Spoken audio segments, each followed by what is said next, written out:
All right, we are going to look at skills check 1.1b, describe the domain and range.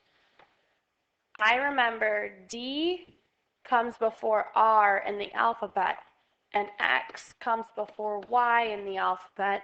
So I know domain is X and range is Y.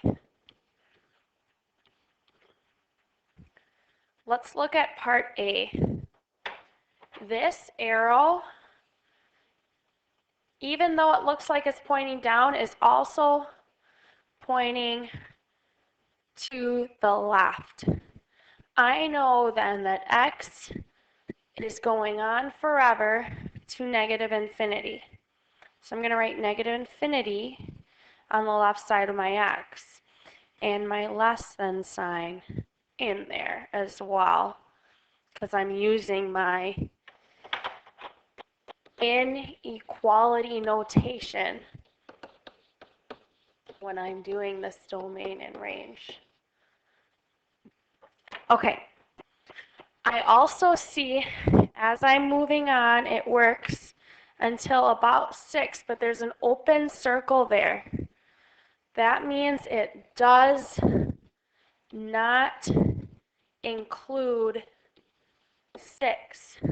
So I know 6 is my highest value, but does not include means I don't put my equal to sign, I just put the less than sign. So my domain is negative infinity is less than X is less than 6. Let's look at range. Let me erase this here. Once again, this arrow is moving downward. It is going on forever. So I know that negative infinity is that lowest value. And once again, you can't reach infinity, so it's not equal to. I know it's going up, up, up, up, up. It looks like it stops and hits at this point of 6. So I'm going to put 6 as my highest value of y. It does hit that value right up here. So it is less than or equal to 6. Let's take a look at part B. Just erase part of this y. There we go. All right, part B. Let's look at domain again first. I see an arrow here, means it's going forever. I see an arrow here, that means it's going forever. So it's going on to negative infinity, which we can't reach, so we put less than. And it's going over here, so negative infinity. It's going over here to infinity, and we can't reach that, so it's just less than infinity. One interesting part of this graph is the pattern.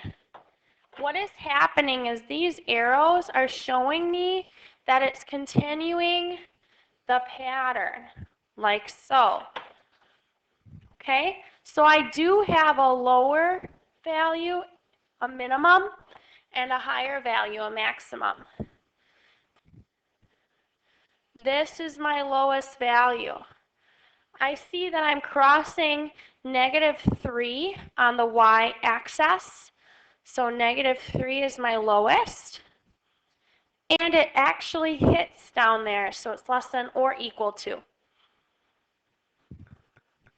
Same thing up here. These high values, they hit at 3, and they do touch 3, so it's less than or equal to 3. So my range is -3 is less than or equal to y, less than or equal to 3. If you have a not proficient, please look at the bottom of your page. These are chapter 1 problems.